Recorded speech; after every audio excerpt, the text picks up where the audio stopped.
కి స్వాగతం. సుప్రీంకోర్టు తీర్పుకు అనుగుణంగా ఎస్టీ వర్గీకరణను రాష్ట్ర ప్రభుత్వం వెంటనే అమలు చేయాలని ఆంధ్రప్రదేశ్ యానాది సంఘాల ఐక్య కార్యాచరణ కమిటీ ఆధ్వర్యంలో నెల్లూరు బీవీ నగర్లోని యానాది భవన్లో ఆదివారం ఎస్టీ వర్గీకరణపై రౌండ్ టేబుల్ సమావేశం నిర్వహించారు. ఈ సమావేశంలో ఆంధ్రప్రదేశ్లోని యానాదులకు జరుగుతున్న అన్యాయాలపై, రాజకీయంగా 2 పార్లమెంటు స్థానాలు, 9 అసెంబ్లీ స్థానాలు కేటాయించవలసి ఉండగా కేవలం 7 స్థానాలకు పరిమితం చేయడము, సుప్రీంకోర్టు తీర్పుకు అనుగుణంగా ఎస్టీ వర్గీకరణ అమలు చేయాలని రాష్ట్ర ప్రభుత్వానికి విజ్ఞప్తి చేస్తున్నట్లు తెలియజేశారు. మైదాన ప్రాంతాలలోని గిరిజనులకు సదుపాయాల కల్పనలో తోడ్పాటు అందిస్తూ గిరిజనులకు అన్ని రంగాల్లో అన్యాయం జరుగుతుందన్నారు. యానాదులకు ఆధార్ కార్డులు మంజూరు, నివాస స్థలాలు, ఉద్యోగ ఉపాధి కల్పనలు జరిగేటట్లు చర్యలు తీసుకోవాలని రాష్ట్ర ప్రభుత్వానికి తీర్మానం ద్వారా తెలియజేస్తామన్నారు. ఈ కార్యక్రమంలో యానాది సంఘాల మహాకూటమి రాష్ట్ర అధ్యక్షులు బాపట్ల వెంకటపతి, కేసీ పెంచలయ్య, పులిచెంచయ్య, బిఎల్ శేఖర్, యానాది సంఘాల మహాకూటమి జిల్లా అధ్యక్షులు సుధీర్, చేవూరు పద్మ, జయలక్ష్మి, అనురాధ, కళావతి, రమేష్, వై మురళి, సిహెచ్ సీనయ్య, రాష్ట్రంలోని యానాది కులాలకు సంబంధించిన వివిధ సంఘాలు, కార్యకర్తలు, నాయకులు అధిక సంఖ్యలో పాల్గొన్నారు.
ఆంధ్రప్రదేశ్ రాష్ట్ర యానాది సమాఖ్య రాష్ట్ర నెల్లూరు జిల్లా హిల్స్ మానిటరింగ్ కమిటీ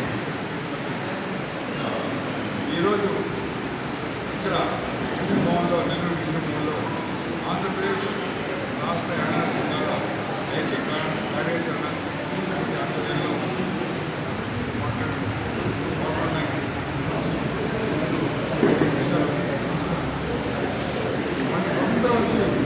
ఈ 70 ఏళ్ళ కాలంలో ఆంధ్రప్రదేశ్ రాష్ట్రంలో ఉన్న రాజకీయ పదవులు, అంటే ఎమ్మెల్యేలు, ఎంపీలు, రాజకీయ పదవులన్నీ రాష్ట్రంలో ఏజెన్సీగా పడ్డ 4 జిల్లాల్లో మాత్రమే ఇస్తున్నారు. మిగతా చోట్ల గిరిజనులు ఉన్నా కూడా వాళ్ళని రాష్ట్ర ప్రభుత్వ అధికారులు కానీ, యంత్రాంగం కానీ, రాజకీయ పార్టీ కానీ ఏనాడు 7 లక్షల మంది గిరిజనులు 34 దారుల్లో ఉంటే కేవలం 12 లక్షల మంది గిరిజనులు మాత్రం ఏజెన్సీలకి అన్నారు. మిగతా 25 లక్షల మంది గిరిజనులు మైదాన ప్రాంతాలు ఉన్నారు. మైదాన ప్రాంతంలో యానాదులు, ఇక్కున, లంబాడి, చుట్టుపక్కల చెంచులు మరియు ఈ మధ్య అయితే ఈ ప్రాంతంలో ఉన్న గిరిజనులు 25 లక్షల మంది అంటే 2 లక్షల మంది గిరిజనులకి ఎలాంటి రాజకీయ ప్రాతినిధ్యం లేదు. 70 ఏళ్ళ నుంచి మనం నిద్రపోతున్నాం. మైనార్టీ స్వార్థ గిరిజనులు 70 ఏళ్ళ నుంచి మనం నిద్రపోతున్నాం. తెలంగాణ రాష్ట్రంలో మిగతా వాళ్ళతో పోటీపడి మేమెంతో మాకెంత లెక్క ఈనాడు 10% రిజర్వేషన్ సాధించారు. మనం ఐక్యపక్షంగా ఉంది. కేవలం 3వ వంతు ఏజెన్సీ ప్రాంతంలో గిరిజనులు ఎమ్మెల్యే పోస్టులు, ఎమ్మెల్సీ పోస్టులు, మిగతా రాజ్యాంగబద్ధమైన సహకార సంఘాలు, గిరిజన కార్పొరేట్లు ఇవన్నీ వాళ్ళు ఎస్టీ కాబట్టి అంతా వాళ్ళకి ఇస్తుంటే ఇక్కడ ఆంధ్ర రాష్ట్ర గిరిజన సేవా సంఘం రాష్ట్ర అధ్యక్షుడు. ఈ మధ్యకాలంలో సుప్రీం సుప్రీంకోర్టు ఒక జడ్జిమెంట్ ఇచ్చింది ఎస్సీ వర్గీకరణ మీద. ఇది చాలా సంతోషం. అదేవిధంగా ఇప్పుడు ఎస్సీలు వర్గీకరణ చేస్తున్నారు కాబట్టి ఎస్టీలను కూడా వర్గీకరణ చేయాలి అనే నినాదంతో మనం ముందుకెళ్తున్నాం. వర్గీకరణ చాలా మంచిదే. అయితే చట్టాలు వేరు, దాన్ని ఇంప్లిమెంటేషన్ ఇచ్చేటప్పటికి కొన్ని ఎన్నో అవరోధాలు. ఎందుకంటే మొన్న ఎస్సీలు ఇంకో వాళ్ళు తయారైంది, వర్గీకరణ చేయొద్దు. ఇప్పుడు రాష్ట్ర ప్రభుత్వం ఆలోచన వర్గీకరణ చేయాలా వద్దా అనేది వాళ్ళ ఆలోచన. ఇప్పుడు ఎస్సీ జనాభా ఎక్కువ ఉంది అంటే ఎస్సీ జనాభా అంటే మాదిగా ఉంది. మాది సోదరులు తక్కువ ఉన్నారు జనాభా, వాళ్ళ సోదరులు ఎక్కువ ఉన్నారు కాబట్టి వాళ్ళు స్టార్ట్ చేశారు.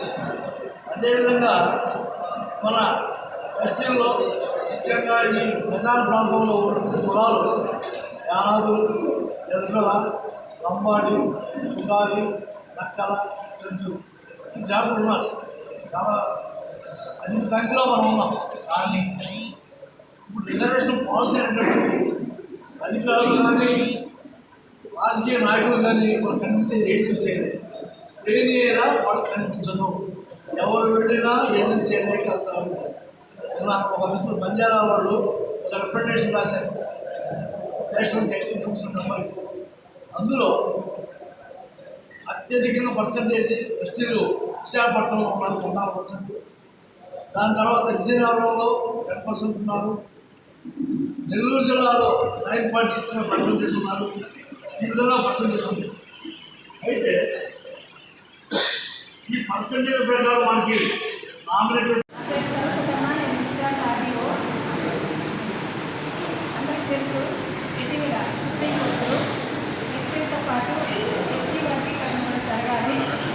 ఎస్టీ వర్గీకరణ జరిగే అధికారము నేను రాష్ట్రానికి ఇస్తున్నాను అని సుప్రీంకోర్టు చెప్పింది.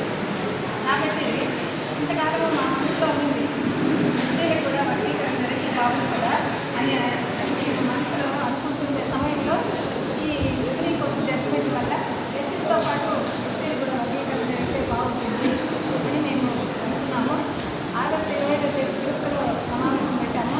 ఆ సమావేశం తర్వాత మేము విజయవాడలో కూడా ఒక మీటింగ్ పెట్టి ముఖ్యమంత్రి గారిని, ఉప ముఖ్యమంత్రి గారిని, తర్వాత నారా లోకేష్ బాబు గారిని కలవాలని ఎంతో ప్రయత్నం చేశాము.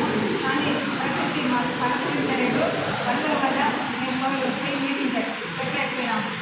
ఈ వరదల బీభత్సం తగ్గేలోపల ఒకసారి విలేజ్లో మీటింగ్ పెట్టామని వాళ్ళని ఇక్కడికి వచ్చి పెట్టుకున్నాము. ఈ మీటింగ్ ముఖ్య ఉద్దేశంలో వర్గీకరణ చేస్తే ఎవరికి మంచి, ఎవరికి చెడు. వర్గీకరణ వల్ల